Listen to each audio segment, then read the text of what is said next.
tadi kesaksian dari para ahli itu sudah mematahkan ya penetapan tersangka yang tidak sah. Jadi dilakukan secara melawan hukum formil di situ.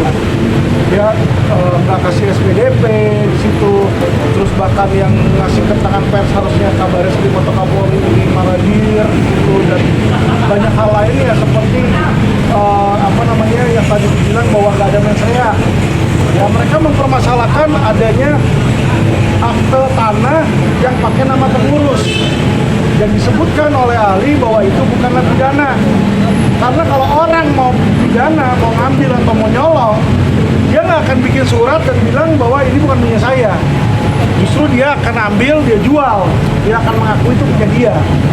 Jadi dengan tidak adanya mens rea, pidana ini nggak ada di situ. Nah itu yang tadi sudah kami berhasil buktikan di persidangan. Ada pertanyaan lagi? Oh sangat cacat hukum. Ini bukan hanya cacat hukum, ini saya bisa bilang kriminalisasi tingkat tinggi. Ya, belum ada alat bukti tadi. Masa keterangan saksi orang tuh seharusnya dijadiin tersangka kalau punya 2 alat bukti. Jadi yang mendahului itu alat buktinya dulu 2, baru dijadiin tersangka.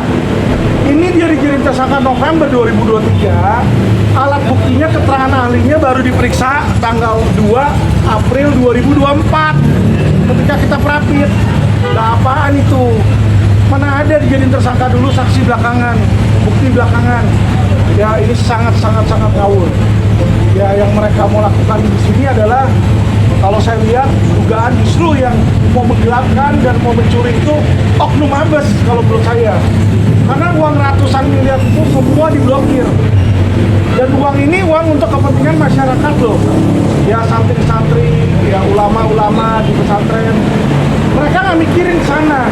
Mereka cuma mikirin mereka ambil aja buat mereka pribadi. Itu nggak boleh seperti itu. Ya jadi saya jujur sangat kecewa. Saya bilang kepada pihak kepolisian dalam hal ini bukannya mereka nggak ngerti hukum. Mereka sudah tahu hukumnya, mereka sengaja langgar. Ya, dia nggak kasih SPDP, dia nggak kasih penetapan tersangka, padahal dia tahu itu wajib. Dia bisa bilang, emang kalau gua nggak kasih ada korelasinya, berarti kan dia tahu harusnya ngasih. Dia tidak mau ngasih. Ya, bagaimana hak seorang tersangka yang seharusnya dikasih nggak dikasih? Penetapannya pun ngawur. Ya, jadi sangat mengecewakan.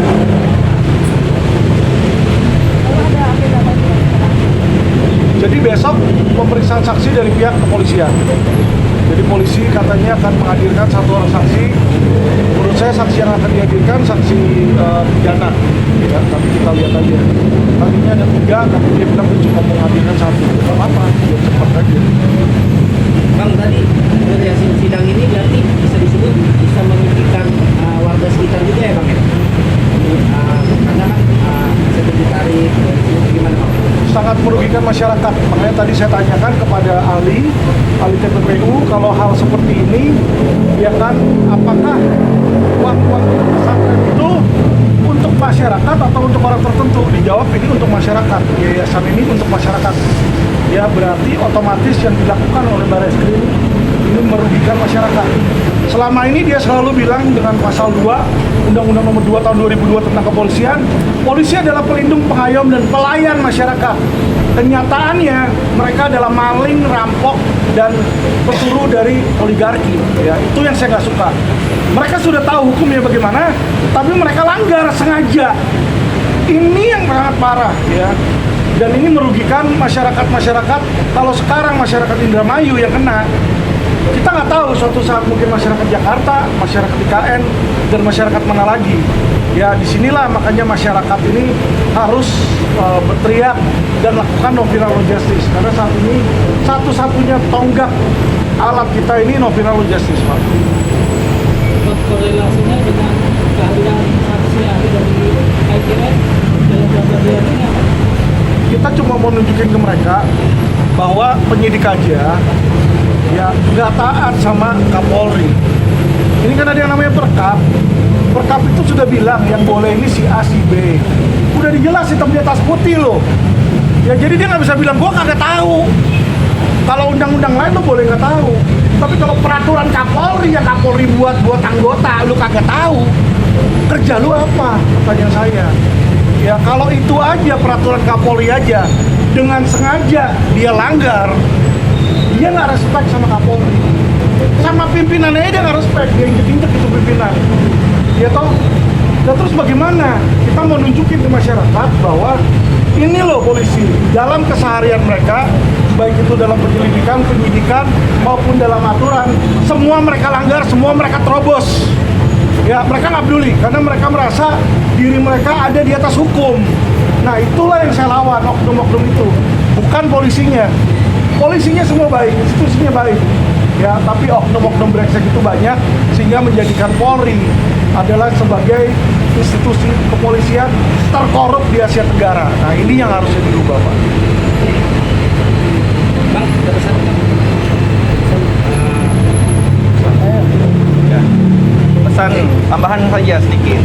Jadi tadi tatkala sidang pada hari ini semua terbukti keterangan ahli. Jadi prosedur yang dilakukan oleh kepolisian yaitu Bareskrim Tibet-Dexus itu melanggar prosedurnya sendiri, cacat formil. Jadi di sini sangat terlihat bahwa kepolisian yaitu Dir Tibet-Dexus melalui penyidiknya itu tidak profesional. Tidak profesional karena apa? Menetapkan seseorang sebagai tersangka seharusnya 2 alat bukti itu sudah dipenuhi, ternyata saksi saja April 2024 baru diperiksa ahlinya. Bagaimana seseorang ditetapkan tersangka tetapi